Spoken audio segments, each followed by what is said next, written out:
बिस्मिल्लाहिर्रहमानिर्रहीम। अस्सलामु अलैकुम। बेटा जी अभी हम बात करेंगे एक्सरसाइज 2 की, क्लास 4 मैथमेटिक्स। और ये बहुत ही इजी एक्सरसाइज है। इसमें जो सबसे पहला कॉन्सेप्ट हमें पता होना चाहिए वो है एंगल। एंगल किसे कहते हैं? तो यहाँ बताया जा रहा है हमें कि let's look at the figures on the left. Here line A B and C D intersect each other at point O. जब भी दो नॉन पैरेलल लाइंस होंगी तो वो किसी एक पॉइंट पे कट करेंगी, इंटरसेक्ट करेंगी, तो वो क्या करेंगी, वहां पे फिर एंगल बनाएंगी। ठीक है बेटे, यहाँ यही लिखा है कि when two non parallel lines intersect each other at a point different angles are formed at the common point. तो मुख्तलिफ एंगल्स जो हैं वो कॉमन पॉइंट पे बनते हैं। ठीक है, अच्छा अब आगे बढ़ते हैं मजीद। कहता है लुक एट दीज फिगर्स। इन तस्वीरों को देखें कि rays shown in the picture given above are making different angles. जैसा कि ये जो भी लकीरें यहाँ पे जाहिर की गई हैं, ये जो गोलाई बनाई गई यहाँ पे, जैसे ये एक एंगल बन रहा है, इन दोनों के दरमियान में जो फर्क है इस फर्क को ही एंगल कहते हैं। जैसे ये मछली का मुंह जो है, इसके दरमियान में थोड़ी सी खाली जगह छोड़ी है, दो जो है वो नॉन पैरेलल लाइंस लगाई गई हैं, इसके दरमियान में जो खाली जगह ये जाविये को शो करती है, एक एंगल को शो कर रही है। इसी तरह घर की जो वर्टिकल और हॉरिजेंटल दीवार है, इसके दरमियान एक एंगल है। ठीक है, ये जो छत है, इसकी जो स्लोप है, इनके दरमियान में एक एंगल है। इसी तरह एरोप्लेन का जो विंग है और इसकी जो नोज है, इसके दरमियान में एक एंगल है, ये आप देख सकते हैं। इसी तरह इसका जो बैक साइड है इसकी, यानी इसकी जो टेल है और इसके ये जो विंग है ये वाला, इसके दरमियान में एक एंगल शो किया गया है। The following non parallel lines O A and O B which are intersecting each other at a point O are making an angle A O B. अब ये देखें, यहाँ नीचे हमें एक तस्वीर दी गई है, एक फिगर दी है। यहाँ पे टू हमारे पास रेज हैं, एक है हमारे पास ओ ए, एक है ओ बी। ये इनिशियल रे है यहाँ पे और ये टर्मिनल रे है। इनिशियल रे का मतलब ये होता है कि ये स्टार्टिंग पॉइंट है और टर्मिनल रे ये है कि ये हमारे पास एंडिंग पॉइंट है। ठीक है, अच्छा जी, अब यहाँ पे दरमियान में जो जगह बच रही है इन दोनों इनिशियल और टर्मिनल रेज के दरमियान में, इसको हम एंगल कहेंगे। ठीक है, ये जो जगह बाकी अंदर बच रही है, ये जो हमारे पास एक एरो भी दिया गया है, तो इसको हम एंगल कहेंगे। ठीक है, और ये जो यहाँ कॉर्नर है जहाँ पे ये दोनों रेज आपस में मिलती हैं, इसको वर्टेक्स बोलते हैं। ठीक है, वर्टेक्स का मतलब बेटे कॉर्नर भी होता है। ठीक है, ये इसका कॉर्नर है, कोना है, ये इसका किनारा है। ट्राई योरसेल्फ कहता है look at the clock and find what angles are its hands making. कौन सा एंगल बना रहे हैं इसके जो हैंड्स हैं। इसके बारे में हम मजीद आगे पढ़ेंगे तो आप लोगों को आइडिया होगा, अभी मैं ये बताना नहीं चाहूंगा आपको, आपके लिए कंफ्यूजन हो सकती है। ये कहता है here we call O A initial ray and O B terminal ray. Their common point O is called vertex. Common का मतलब ये होता है कि दोनों एक ही पॉइंट पे आके मिल रही हैं, एक ही पॉइंट से स्टार्ट हो रही हैं। ठीक है, या इनको हम ये भी कह सकते हैं कि इनका स्टार्टिंग पॉइंट सेम है। जब आप हायर क्लासेस में जाएंगे, खास तौर पे ये जो मैं भी आपको एक डेफिनेशन बता रहा हूं एंगल की, ये एफएससी की मैथमेटिक्स की बुक में है और बहुत इजी ये डेफिनेशन है। Two rays with a common starting point. ये मैं जो 5 क्लास के बेटे बेटियों को भी पढ़ाता हूं या जो इससे छोटी क्लासेस को भी मैं पढ़ा रहा हूं, तो मैंने यही वाली डेफिनेशन उनको लिखवाई हुई है कि टू रेज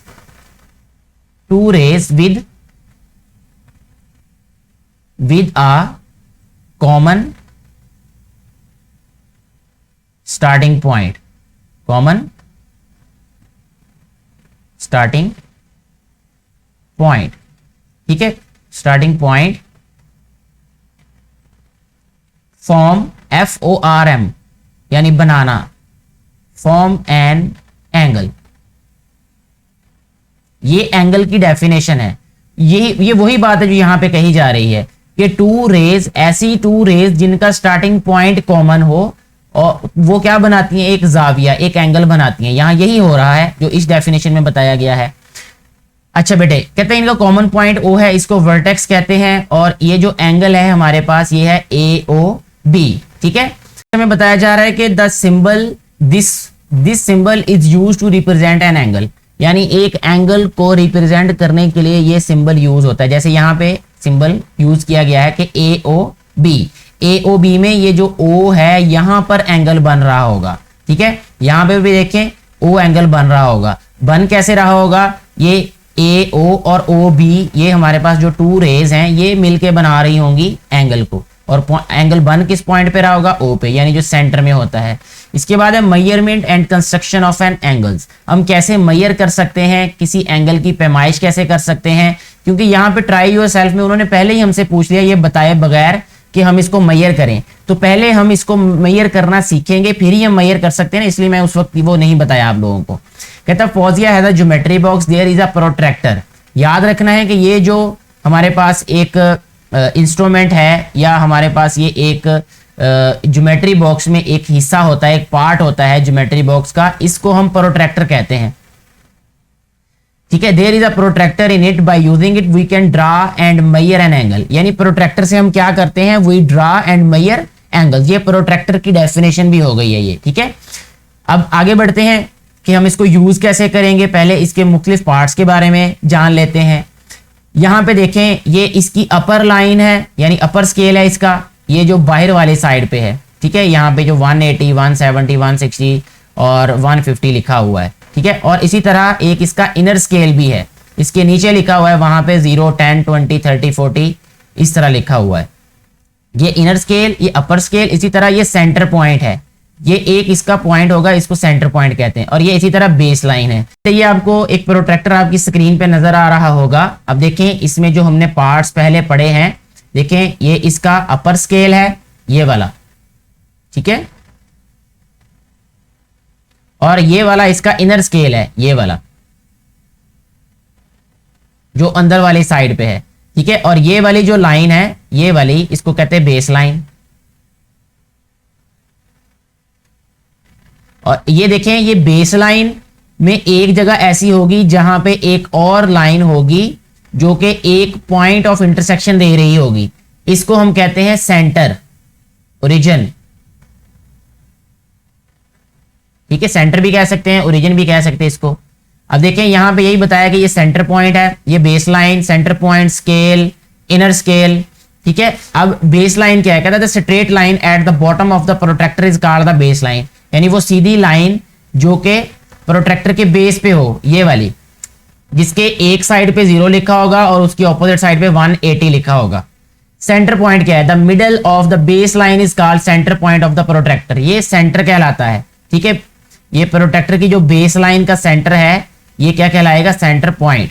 स्केल कहता there are 2 scales in every protractor. 2 scales होते हैं, an inner scale and an outer scale.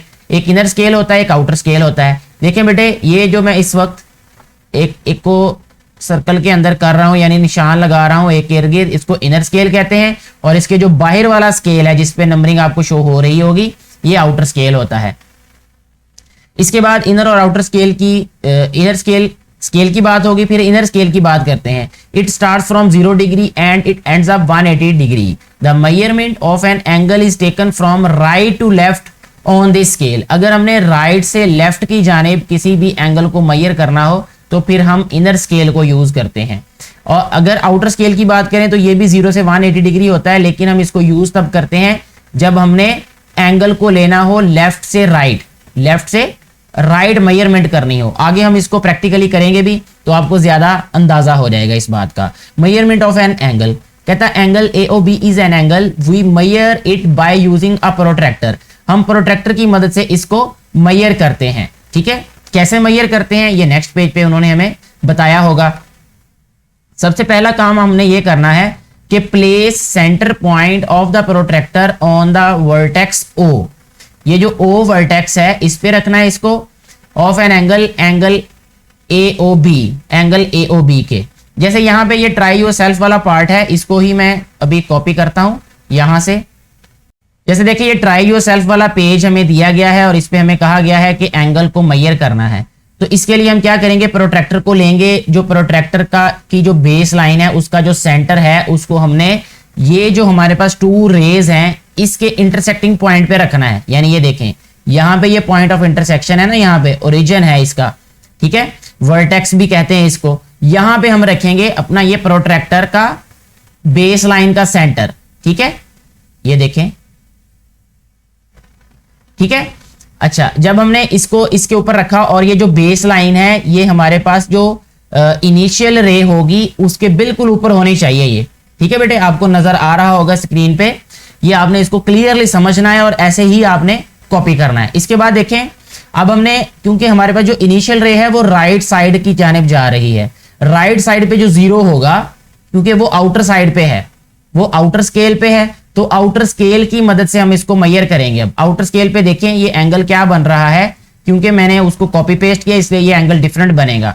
तो यहां पे देखें, अगर हम चलते जाएं तो इस एरो के सामने 110 आ रहा है, तो ये एंगल होगा 110 का। अब देखिए यहां पे वही लिखा है, कहता है place the base line of the protractor exactly on the ray O A, look at the value of the angle on the inner side. Inner side पे देखिए क्या वैल्यू है उसकी, तो यहां पे कहता है कि जो एंगल उसने मेजर किया है, ये देखें, क्योंकि ये भी राइट साइड पे ही हमारे पास जो बेस लाइन है, बेस लाइन मीन जो बेस लाइन है उसके राइट साइड की तरफ ही जा रही है जो इनिशियल रे है। ठीक है, तो यहां से इसका मतलब हमारे पास जो प्रोट्रैक्टर है उसमें जो जीरो होगा, ठीक है, वहां से हम फिर काउंट करना शुरू करेंगे। अब क्योंकि जीरो यहाँ पे हमारे पास इनर स्केल पे है, तो इनर स्केल पे हम इसको काउंट करेंगे, तो ये 50 आ रहा है इनर स्केल पे, तो इसका मतलब ये एंगल 50 का होगा।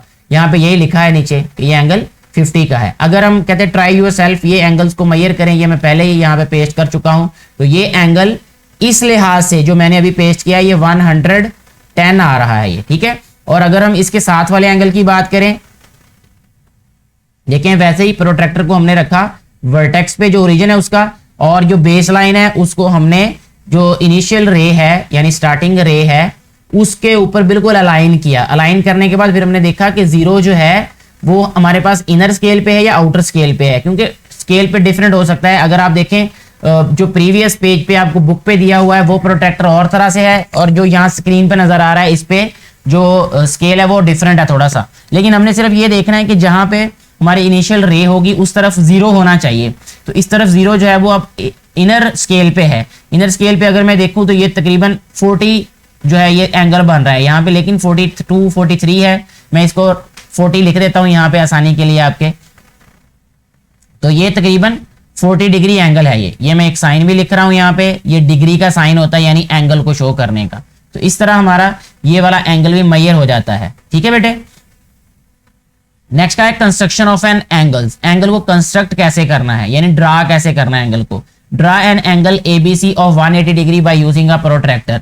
प्रोट्रैक्टर की मदद से 180 डिग्री का एंगल ड्रा करके दिखाएं। कहता है to draw an angle by using a protractor first draw a ray B C the help of a ruler. Ruler सबसे पहला कंस्ट्रक्शन स्टेप होता है कि हमने रूलर की मदद से एक रे लेनी है। ठीक है, यहाँ पे सबसे पहले नंबर पे हमने ये काम करना है। ठीक है, कि draw a ray, A B लिख लें, बी सी लिख लें, जो भी आपका दिल करे आप उसका नाम लिख सकते हैं। Draw a ray A B with the help of a ruler जी। उसके बाद कहता है place centre point of the protractor on point B.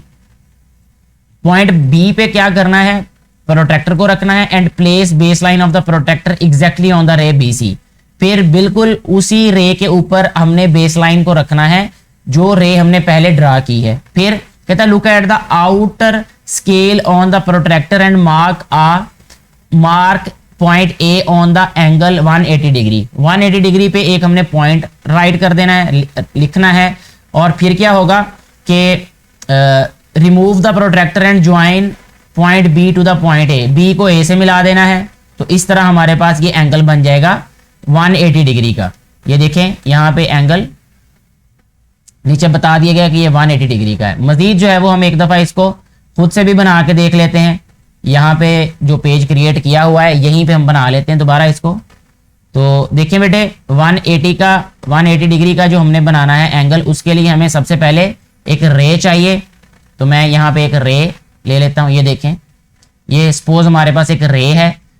ठीक है, रे की निशानी ये होती है कि वो ऐसे एक साइड पे बढ़ रही होती है, और ये पॉइंट मैं इसको कह लेता हूँ ए है, और ये पॉइंट हमारे पास बी है। और मैंने अभी ए पॉइंट पे ड्रा करना है 180 का एंगल। तो उसके लिए मैं क्या करूंगा कि ए पॉइंट पे इस प्रोट्रैक्टर को रखूंगा इस तरह से। देखें कि जो हमारे पास वो पॉइंट है, जिस पॉइंट पे हमने एंगल ड्रा करना है उस पे ये ओरिजिन आना चाहिए उसका, यानी सेंटर पॉइंट आना चाहिए बेस लाइन का। प्रोट्रैक्टर की बेस लाइन का जो सेंटर पॉइंट है वो उस पॉइंट पे आना चाहिए जिस रे के पॉइंट पे हमने एंगल ड्रा करना है। ठीक है बेटे, अब देखें यहाँ पे ये रे जो है वो इस तरफ जा रही है, तो इसका मतलब कि हम जीरो इस तरफ से कंसीडर करेंगे जिस तरफ ये रे बढ़ रही है। तो यहाँ से जीरो की बात करें और ये हमारे पास इनर स्केल है जिस पे हमें जीरो नजर आ रहा है, तो इसका मतलब ये जीरो एंगल पे ये लाइन है। तो जीरो से स्टार्ट करेंगे, हम घूमते जाएंगे, यहाँ 170 और 180 यहाँ आ रहा है, बिल्कुल इसके ऑपोजिट साइड पे। ठीक है, ये यहाँ पे देखें, ये मैं यहाँ पे एक डॉट लगा दिया। अब जब मैं थोड़ा सा इसको प्रोटेक्टर को हटाऊंगा आपको वो डॉट नजर आ जाएगा। ये देखिए ये डॉट नजर आया। अब हमने क्या करना है कि इस ए पॉइंट को इससे मिला देना है। देखें अब ए पॉइंट को, ये देखें सॉरी, ये हमारे पास जो ए पॉइंट है इसको हम इसके साथ मिलाएंगे, तो ये हमारे पास जो एंगल बनेगा यहाँ पे ये होगा 180 का। ठीक है, हम इसको इस तरह शो भी कर सकते हैं कि ये वाला जो एंगल है ये 180 डिग्री का है। ये देखिए, ठीक है जी, तो ऐसे एंगल हम ड्रा करते हैं। ठीक है बेटा जी,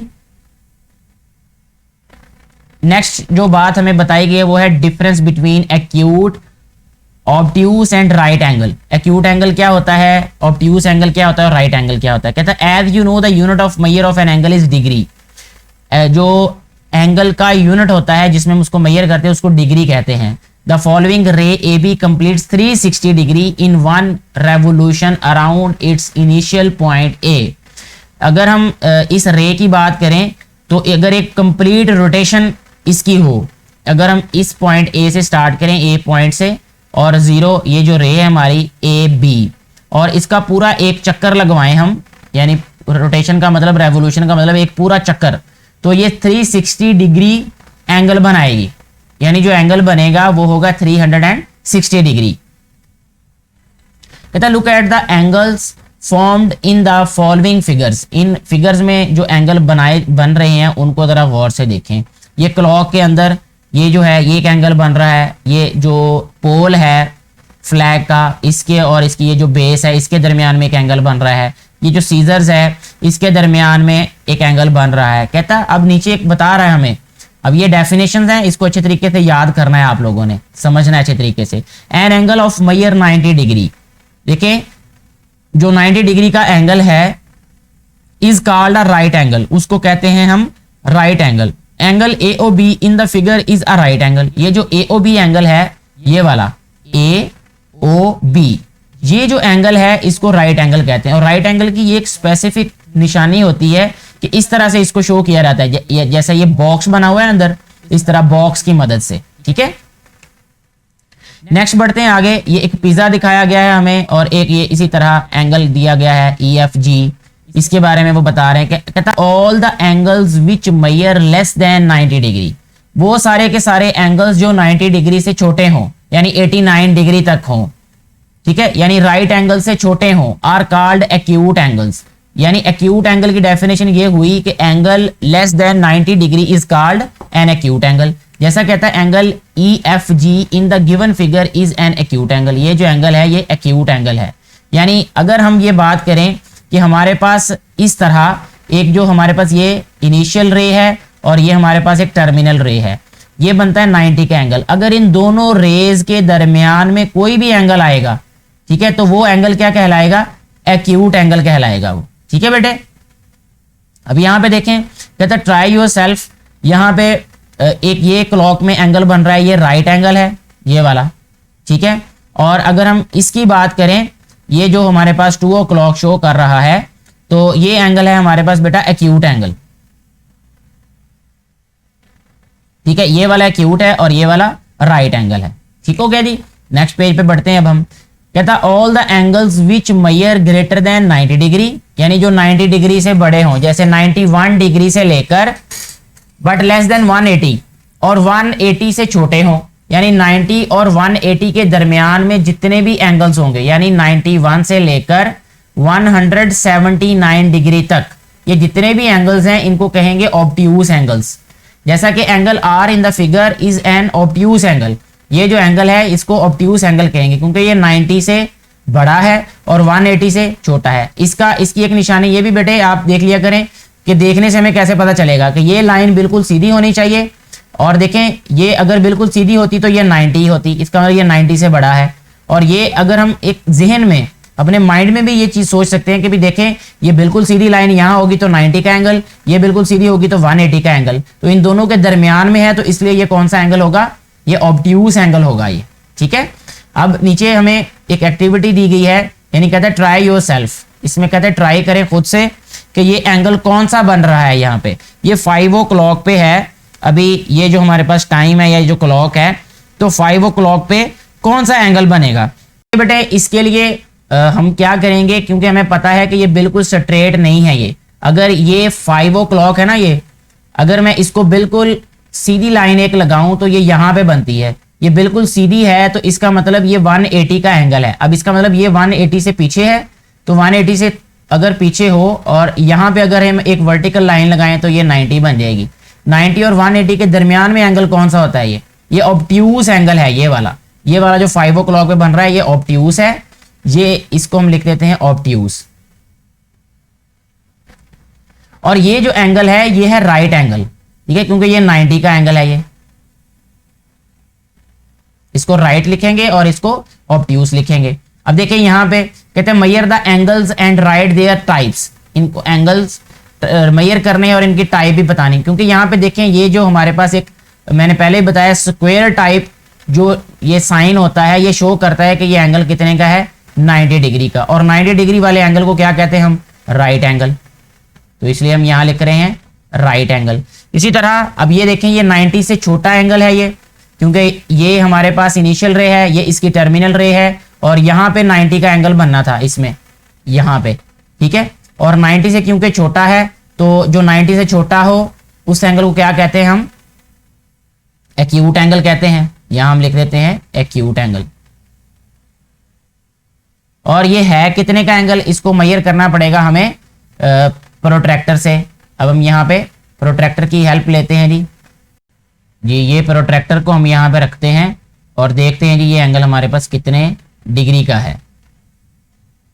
तो बेटे देखें ये हमारे पास जो एंगल है ये हमारे पास होगा 60 डिग्री का, ठीक है। ये प्रोट्रैक्टर की मदद से हम इसको फाइंड कर सकते हैं, तो यहाँ पे लिखेंगे कि ये 60 डिग्री का एंगल है, ठीक है।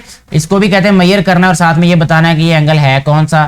तो अभी इसको मेजर करते हैं फिर बताते हैं कि ये एंगल इसको कहते क्या है। फिर जी यहाँ पे जब हमने इसको रखा प्लेस किया तो ये एंगल है 140 डिग्री का, ठीक है। प्रोट्रैक्टर की मदद से फाइंड करने पे ये पता चला कि ये 140 डिग्री का एंगल है और ऐसे एंगल को कहते हैं ऑब्ट्यूज एंगल, तो कहेंगे ऑब्ट्यूज एंगल, ठीक है बेटे। अच्छा जी नेक्स्ट पेज पे चलते हैं। Right angle in 2D shapes, 2D shapes में राइट एंगल मतलब 90 डिग्री एंगल होता है, और 2D शेप ऐसी शेप होती है जो दो तरफ से जिसको देखा जा सके, यानी हम उसको दाएं बाएं से देख सकते हैं बस, ठीक है। कहता है कि स्क्वायर, सबसे पहले एक स्क्वायर शेप है, इसके बारे में बताया गया। Dania has a square picture frame, do you know what angles are formed at each corner of the frame, कौन से एंगल बन रहे हैं। यहाँ पे देखें ये भी राइट एंगल, ये भी राइट एंगल, ये भी राइट एंगल और ये भी राइट एंगल, यानी सारे के सारे इसके जो कॉर्नर्स हैं इस पे 90 के एंगल्स बन रहे हैं। All sides of a square figure are equal in length and all angles are right angles. तो ये स्क्वायर की डेफिनेशन भी होती है, ठीक है। ये स्क्वायर की डेफिनेशन आपने याद कर लेनी यहाँ से कि स्क्वायर एक ऐसी शेप को कहते हैं कि जिसकी सारे की सारी लेंथ इक्वल हो और जिसके सारे के सारे एंगल्स भी राइट होने चाहिए, ठीक है। अच्छा इसके बाद रेक्टेंगल की बात करते हैं। रेक्टेंगल को उर्दू में मुस्ततील कहते हैं और स्क्वायर को मुरब्बा कहते हैं। अच्छा रेक्टेंगल की बात करें तो कहता है Haniya has a rectangular colour box इसके पास, what angles are there in a rectangle, rectangle में कौन से एंगल्स हैं। कहता है the lengths of opposite sides in a rectangle are equal, सारी की सारी नहीं इक्वल होती बल्कि ऑपोजिट साइड्स होती हैं, जैसे ये इसकी फेसिंग साइड्स भी कह सकते हैं इनको, ये इसके इक्वल होगी, यानी ये देखें ये जिसमें मैंने 2 कट्स लगाए हैं ये 2 कट्स वाली लेंथ के इक्वल है और 1 कट वाली जो लेंथ है वो 1 कट वाली लेंथ के इक्वल है, और ये फेसिंग लेंथ्स भी हैं। ये like a square all angles of a rectangle are equal, और जो इसके एंगल्स हैं वो क्या होते हैं, इक्वल होते हैं और राइट होते हैं। ये ठीक हो गया जी। आगे बढ़ते हैं मजीद, इसमें एक्सरसाइज आ जाती है अब हमारे पास एक्सरसाइज 2। कहता है right the type of angles in the following इसमें दिए गए जो हमारे पास एंगल्स हैं उनमें आपने उनकी टाइप बतानी है। जैसा कि ये हमारे पास ए पार्ट है, इसमें ये एंगल 90 से छोटा है। 90 से छोटा जो भी एंगल होगा उसको हम क्या कहेंगे, एक्यूट एंगल।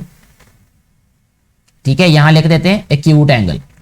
एंगल खुद लिख लीजिएगा वो वर्ड, मैं जस्ट एक्यूट लिख देता हूं यहां पे। इसके बाद बी की बात अगर हम करें तो ये देखें, ये यहाँ पे एक स्क्वायर टाइप हमें एक बताया हुआ है। इसका मतलब ये स्क्वायर, जिसमें भी ये स्क्वायर बना होगा आप फौरन समझ जाइएगा कि ये एक राइट एंगल है ये। ठीक है, तो यहां पे हम लिखेंगे राइट, क्योंकि स्क्वायर में सारे एंगल्स राइट होते हैं, तो वहां से ये लिया गया है ये कि 90 के एंगल पर एक स्क्वायर बना दिया जाता है, यानी एक स्क्वायर को बनाएगा ये वाला। अच्छा, इसके बाद सी वाले पार्ट की बात करें तो ये 90 से बड़ा है। 90 से बड़े वाला एंगल जो भी हो उसको ऑब्ट्यूस एंगल कहते हैं।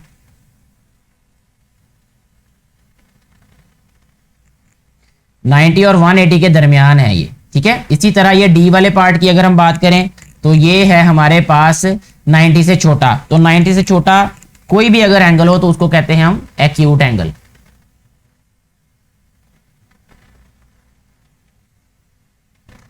ऐसे हमारा ये क्वेश्चन नंबर 1 सॉल्व हो जाता है। अब कहते हैं इन एंगल्स को मेजर करें। इन एंगल्स को मेजर करना है और मेजर करने के लिए हमें प्रोट्रैक्टर चाहिए।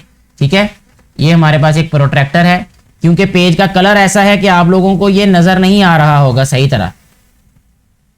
ठीक है, तो जो हमारे पास फर्स्ट वाला एंगल है ये एग्जैक्ट तो फिलहाल यहाँ पे हो नहीं रहा। ये अगर मैं इसको एग्जैक्टली देखूं यहाँ पे तो ये 50 से थोड़ा सा बड़ा है। ये यहाँ पे जो मेरे पास प्रोट्रैक्टर है उसे जब मैं मेजर कर रहा हूँ, लेकिन इसको हम 50 कह लेते हैं। अभी कहना चाहिए नहीं, होना तो ये चाहिए कि जितने पॉइंट्स आगे हैं उतने पॉइंट हम काउंट करके लिखें, लेकिन क्योंकि आपकी क्लास बेटे छोटी है तो मैं इसलिए यहाँ पे इसको बता देता हूँ कि ये 50 का एंगल है। मैं इतनी डिटेल में या इतनी पेचीदगी में नहीं आपको ले जाना चाह रहा अभी फिलहाल।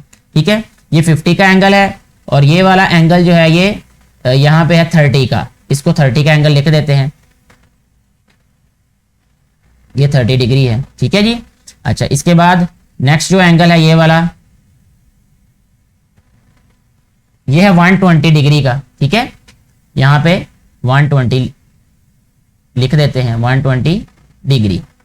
अच्छा, नेक्स्ट एंगल की बात अगर हम करें तो ऐसे जिस पॉइंट पे हमने एंगल को फाइंड करना है वहीं पे रखना है इसको प्रोट्रैक्टर को, और जो हमारे पास इनिशियल रे होगी उसको बिल्कुल सीधा कर लेना है बेस लाइन के। ये देखें, ये 90 का एंगल है। ठीक है जी, इसको लिख देते हैं हम 90 डिग्री। ये वाला जो है इस एंगल को देख लेते हैं, ये कितने डिग्री का है। ये 20 डिग्री का एंगल है ये हमारे पास, ये वाला। ठीक है, ऐसे हमारा ये वाला क्वेश्चन सॉल्व हो जाता है। ठीक है बेटे, इसके बाद हमें कहा गया है कि construct the angles of the given measurements. ये एंगल्स हमने ड्रा करने हैं। ठीक है, इस प्रोट्रैक्टर की मदद से 60 डिग्री का है, फिर 30 का है, फिर 115 का है, फिर 90 डिग्री का है। तो इसके लिए सबसे पहले हमें क्या करना पड़ेगा, जैसा कि हमने एग्जाम्पल में देखा कि एग्जाम्पल में हमने जो स्टेप्स लिए थे वही वाले स्टेप्स की मदद से हम ये वाले एंगल्स को अब ड्रा करते हैं।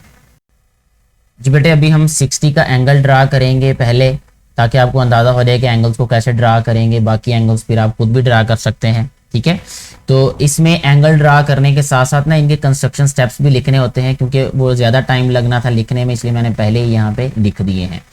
सबसे पहला काम हमने एंगल ड्रा करने के लिए ये करना है, जैसा कि हमने पहले भी पढ़ा था कि हमारे पास एक रे होनी चाहिए जो कि हमने स्केल की मदद से या रूलर की मदद से बनानी है। ये तो यहाँ पे ये रूलर लेते हैं हम, रूलर की मदद से एक यहाँ पे रे ड्रा करते हैं। ये एक रे ले लेते हैं जी यहाँ पे। ठीक है, इसका एक हमने नाम लिखना है यहाँ पे।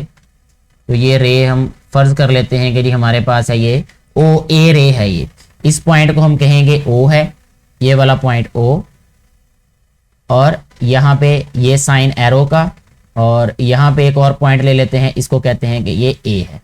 तो हम यहाँ लिखेंगे कि draw a ray O A with the help of a ruler. ये इसका कंस्ट्रक्शन स्टेप हो गया ये। ठीक है, यानी एक स्टेप हमारा कंप्लीट हो गया कि हमने एक रे ली है O A with the help of ruler. ठीक है बेटे, नेक्स्ट बेटा क्या करना है हमने कि हमने जो हमारे पास प्रोट्रैक्टर है उसको रखना है ओ पे, क्योंकि ओ पॉइंट पे हमने एंगल ड्रा करना है 60 का।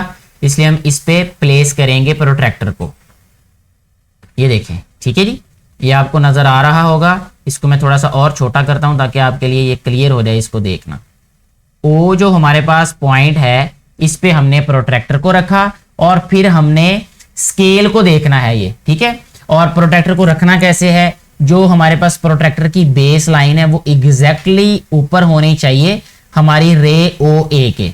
ठीक हो गया जी, ये हमारा स्टेप नंबर 2 हो गया। यहाँ पे ये आप देख सकते हैं यहाँ पे, और हर एक एंगल की कंस्ट्रक्शन में ये चीजें लिखनी है आपने ऐसे ही, ठीक है। बेशक यही नाम लिख लें, यही स्टेप्स रिपीट कर लें, थोड़ा सा फर्क होगा वो मैं आपको साथ में बता देता हूं। आप देखें, जो भी एंगल हमने ड्रा करना है, अगर हमने 60 का एंगल ड्रा करना है तो फिर ये इस तरीके से हम देखेंगे कि ये 0 है हमारे पास, ये यहाँ हमारे पास जो आउटर स्केल है, आउटर स्केल पे हम देखेंगे 60 किधर है। अब देखें यहाँ पे ये 60 है, मैंने 60 पे पॉइंट लगा दिया। यहाँ पे ये देखें, छोटा सा पॉइंट एक लगा दिया ताकि जब मैं इस प्रोटेक्टर को हटाऊं तो मुझे पता रहे कि यहाँ पे मैंने एक पॉइंट लगाया था। ये अगर आपने 30 का एंगल बनाना है तो ये देखें, जहां 30 नजर आ रहा है 30 पे पॉइंट लगा देना है। अगर 115 डिग्री का एंगल बनाना है तो 115 डिग्री पे देखें बेटे, 115 डिग्री जहां पे भी आएगा, ये 110 है, इसके बाद ये 5 पॉइंट, फिर यहां पे आपने पॉइंट लगा देना है। 30 पे यहां पॉइंट लगेगा, 90 पे ये बिल्कुल यहां पे पॉइंट लगेगा। उसके बाद क्या होगा, ये वाला हमारा स्टेप कंप्लीट हो गया। Look at the scale and mark a point be on the angle 60, या एंगल जो भी होगा आपने यहाँ पे वो एंगल राइट कर देना है। Remove protractor and join O with B. अब हमने क्या करना है, इस प्रोट्रैक्टर को हटा देना है इधर से। हटाने के बाद देखिए हमारा कोई भी क्वेश्चन होगा, ये मैंने देखे 1 2 3 4 पॉइंट्स लगाए ना, तो ये है हमारे पास ये 60 का एंगल। यहाँ पे मैं ये ग्रीन वाले कलर से इसको ड्रा कर देता हूं। ये देखें, ये मैंने इसको मिला दिया इसके साथ, ठीक है। तो ये हमारे पास एक एंगल बन गया, यानी एक रे बन गई, सॉरी, ठीक है। ये ओ बी, इसको मैं बी पॉइंट लिख देता हूं, ओ को बी से मिला दिया। तो हमारे पास ये जो बी ओ ए है या ए ओ बी, इसको हम लिखेंगे angle A O B. A O B is equal to 60 degree. तो यहां पे वो भी लिख देना है कि angle A O B is equal to 60 degree is required angle.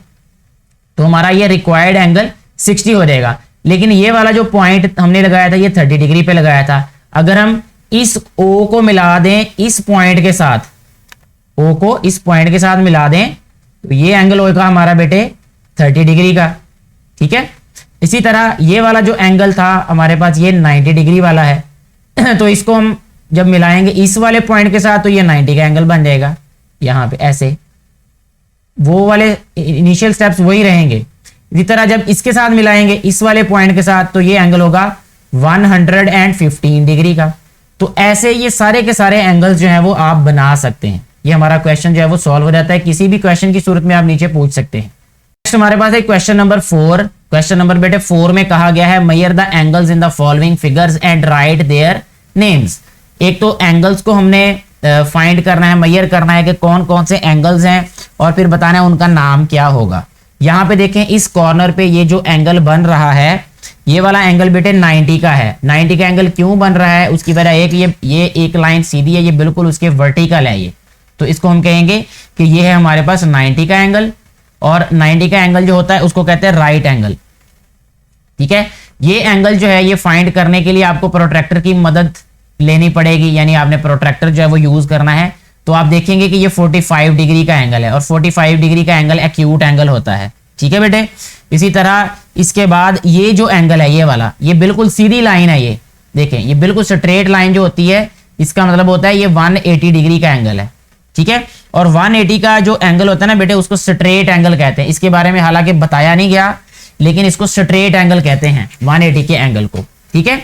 अब यहां पे देखें ये 90 का एंगल था, इसके दरमियान में से एक लाइन गुजरी है, तो इसका मतलब ये 45 और 45 में चेंज हो गया ये। और 45 का एंगल क्या होता है बेटे, एक्यूट एंगल होता है, ठीक है। ये आप लोगों को पता होगा इस बात का। ये 90 का एंगल है, इसको कहते हैं राइट एंगल, ठीक है। तो ये जितने भी एंगल इसमें लिखे गए थे ये सारे के सारे मैंने आपको बता दिए हैं ये, ठीक है बेटा। अब इसकी बात कर लेते हैं। ये वाली जो शेप है हमारे पास, ये वाला एंगल जो है ये 90 का है, 90 का एंगल राइट होता है। ये वाला एंगल भी बेटे 90 का है ये। अब ये वाला 90 से बड़ा है ठीक है। 90 से बड़ा जब आप इसको मेजर करके देखेंगे ना तो ये आपको 155 का एंगल जो है यहाँ पे पता चल जाएगा कि ये 155 का, ये भी 155 का और ये नीचे वाला भी बिल्कुल 155 का ही है, यानी दोनों इक्वल एंगल्स हैं ये। और ये ऑब्ट्यूस एंगल होता है 155, यानी 90 से बड़ा हो और 180 से छोटा, उसको ऑब्ट्यूस एंगल कहते हैं। और ये वाला जो एंगल है ये अकेले 55 का है, ठीक है, इसको कहेंगे हम एक्यूट एंगल। ठीक है बेटा जी, ऐसे हमारा ये जो क्वेश्चन है ये भी सॉल्व हो जाता है, ये एक्सरसाइज भी सॉल्व हो जाती है। मुझे उम्मीद है कि ये सारी बातें आपको अच्छे तरीके से समझ आ चुकी होंगी। फिर भी कोई कंफ्यूजन हो तो आप नीचे कमेंट करके पूछ सकते हैं। वीडियो अच्छी लगी हो तो इसको ज्यादा से ज्यादा शेयर कीजिएगा ताकि ज्यादा से ज्यादा बेटे और बेटियों को इस वीडियो से फायदा हो सके, जो कि इस वीडियो को बनाने का बुनियादी मकसद है। Thank you very much.